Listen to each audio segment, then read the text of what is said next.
नमस्कार दोस्तों, Radhe Radhe. Welcome back to YouTube channel हमारी संस्कृति हमारी धरोहर। षटतिला एकादशी व्रत की पौराणिक कथा।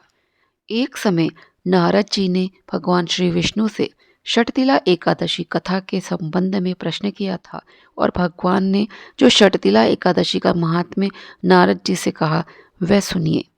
प्राचीन काल में मृत्युलोक में एक ब्राह्मणी रहती थी। वह सदैव व्रत किया करती थी। एक समय वह 1 मास तक व्रत करती रही। इससे उसका शरीर अत्यंत दुर्बल हो गया।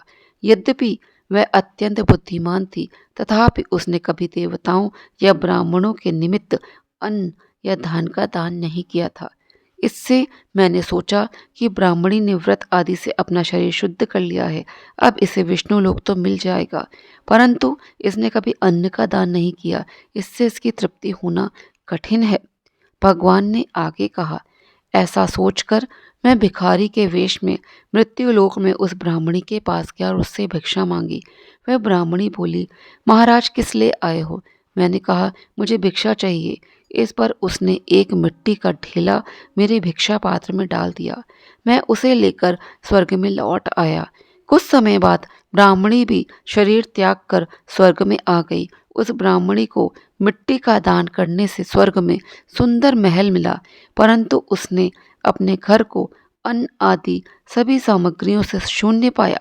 घबरा कर वह मेरे पास आई और कहने लगी, भगवान, मैंने अनेक व्रत आदि से आपकी पूजा की, परंतु फिर भी मेरा घर अन्न आदि सब वस्तुओं से शून्य है। इसका क्या कारण है? इस पर मैंने कहा, पहले तुम अपने घर जाओ। देव स्त्रियां आएंगी तुम्हें देखने के लिए। पहले उनसे षटतिला एकादशी का पुण्य और विधि सुन लो, तब द्वार खोलना। मेरे ऐसे वचन सुनकर वह अपने घर गई। जब देव स्त्रियां आईं और द्वार खोलने को कहा तो ब्राह्मणी बोली, आप मुझे देखने आई हैं तो षटतिला एकादशी का महात्म्य मुझसे कहो।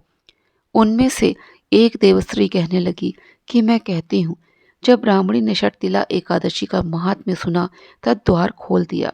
देवांगनाओं ने उसको देखा कि ना तो वह गंधर्वी है और ना आसुरी है, वरन पहले जैसी मानुषी है। उस ब्राह्मणी ने उनके कथनानुसार षटतिला एकादशी का व्रत किया। इसके प्रभाव से वह सुंदर और रूपवती हो गई तथा उसका घर अन्न आदि समस्त सामग्रियों से युक्त हो गया।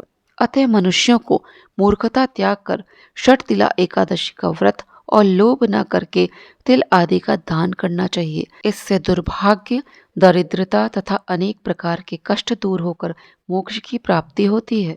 सनातन धर्म में माघ का महीना भगवान विष्णु की कृपा पाने के लिए श्रेष्ठ माना गया है। धार्मिक मान्यता के अनुसार इस एकादशी के दिन भगवान विष्णु के पसीने से उत्पन्न तिल का 6 प्रकार से प्रयोग किया जाता है, जिससे प्राणी को इस लोक में सभी सुख प्राप्त होते हैं एवं मरणोपरांत मोक्ष की प्राप्ति होती है। साथ ही इस एकादशी का व्रत करने से वाचिक, मानसिक और शारीरिक 3 तरह के पापों से मुक्ति भी मिलती है। इस दिन तिल से स्नान, तिल के तेल से मालिश, तिल से हवन, तिलोदक। तिलोदक का अर्थ होता है कि पंचामृत में तिल मिलाकर भगवान विष्णु को स्नान कराना, जिससे कि दुर्भाग्य दूर होता है। और साथ ही आप दक्षिण दिशा की ओर मुख कर इस दिन पितरों को तिल मिश्रित जल का तर्पण भी करके उनका आशीर्वाद ले सकते हैं। इससे घर में सुख, शांति और समृद्धि बनी रहती है। तिल का दान करना चाहिए, तिल का सेवन भी करना चाहिए। एकादशी व्रत के नियमों का पालन व्रती को दशमी तिथि से ही शुरू करना चाहिए। दशमी पर सूर्यास्त के बाद अन्न न खाएं। जिन लोगों ने माघ मास का व्रत किया है वो दशमी की दोपहर में ही भोजन कर लें। रात को भगवान का ध्यान करते हुए जमीन पर सोएं और ब्रह्मचर्य व्रत का पालन करें। सुबह ब्रह्म मुहूर्त में उठें। घर में ही नहाने के जल में तिल और गंगा जल डालकर स्नान करें। तिल का उपटन लगाकर ही स्नान करें। साबुन न लगाएं। स्नान के बाद स्वच्छ कपड़े पहनें। पूजा में काले नीले कपड़े न पहनें। स्नान के बाद सबसे पहले पूरे घर में गंगा जल के छींटे लगाएं। घर के मुख्य द्वार पर हल्दी से स्वास्तिक बनाएं। इसके बाद पूजा की तैयारी करें। भगवान विष्णु के साथ माँ लक्ष्मी का पूजन करें। जो शालिग्राम जी या बाल गोपाल की सेवा करते हैं वो उनका पूजन करें।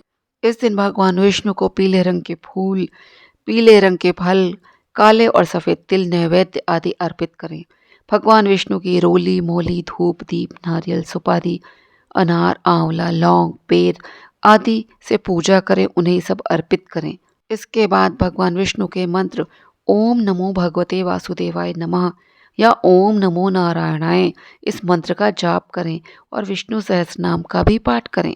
विष्णु चालीसा का पाठ भी कर सकते हैं, जो कि बहुत ही फलकारी होता है। पूर्व दिशा की तरफ मुख करके तिलों से 108 बार ओम नमो भगवते वासुदेवाय स्वाहा मंत्र की आहुति देते हुए हवन करें। इससे सारी आर्थिक समस्याएं दूर होती हैं।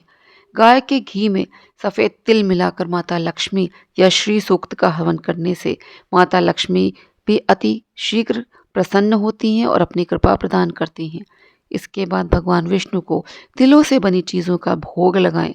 भोग लगाने के बाद भगवान विष्णु की धूप व दीप से आरती उतारें। साथ ही एकादशी माता की आरती भी ज़रूर करें। पूजा के बाद किसी ब्राह्मण या निर्धन व्यक्ति को तिलों का दान दक्षिणा सहित अवश्य करें। पूजन के बाद नारायण कवच का 3 बार पाठ करना चाहिए। ऐसा करने से मन की इच्छा ज़रूर पूरी होती है। योग्य विद्वान ब्राह्मण की सलाह से दक्षिण दिशा की तरफ मुंह करके पितरों के लिए तिल से तर्पण करें। जो फलाहार से या एक समय भोजन से व्रत करते हैं, वो शाम को तिल का भोजन बनाकर भगवान विष्णु को भोग लगाकर प्रसाद के रूप में ज़रूर लें। षटतिला एकादशी पर गुड़ और खोपर यानी नारियल का भोग लगाकर ज़रूर खाएं। इससे हमें कभी भी चमगादड़ की योनि नहीं मिलती। शाम के समय और रात्रि में भगवान विष्णु के भजन ज़रूर सुनें। रात्रि जागरण करें। रात में सोते समय अपने बिस्तर में तिल डालकर सोएं। अगले दिन द्वादशी पर सुबह सवेरे नहा धोकर भगवान विष्णु को बढ़िया देसी घी डालकर खिचड़ी का भोग लगाएं। ब्राह्मणों को भोजन कराएं। दान दक्षिणा देकर अपने व्रत का पारण करें। इसके बाद ही खुद भोजन ग्रहण करें। षटतिला एकादशी के अगले दिन द्वादशी पर तेल का प्रयोग न करें, ना ही तेल शरीर पर लगाएं, ना ही खाने में खाएं। देसी घी का प्रयोग करके खाना बनाएं। जो लोग व्रत नहीं करते वो भी इस महान दिन घर में प्याज लहसुन और तामसिक भोजन का बिल्कुल भी प्रयोग न करें। एकादशी की पूजा में हर तरीके से परिवार में शांति का माहौल बना के रखें। किसी भी तरह का गुस्सा व्रत फल को कम कर देता है। व्रत में झूठ नहीं बोलना चाहिए। बड़ों का निरादर नहीं करना चाहिए। काम क्रोध लोभ मोह अहंकार आदि का त्याग कर भगवान के शरण में जाना चाहिए। दोस्तों, आज का वीडियो अब मैं यहीं पे समाप्त करती हूँ। षटतिला एकादशी व्रत पूजा विधि और एकादशी माता की आरती का मैंने यहाँ पे डिस्क्रिप्शन बॉक्स में लिंक डाल दिया है, पिन कर दिया है। आप वहाँ से चेकआउट कर सकते हैं। दोस्तों, यदि आपको वीडियो उपयोगी लगता है तो इसको लाइक करें, शेयर करें। चैनल पर पहली बार आए हैं तो चैनल को सब्सक्राइब ज़रूर करें। जय श्री कृष्ण, जय श्री राधे।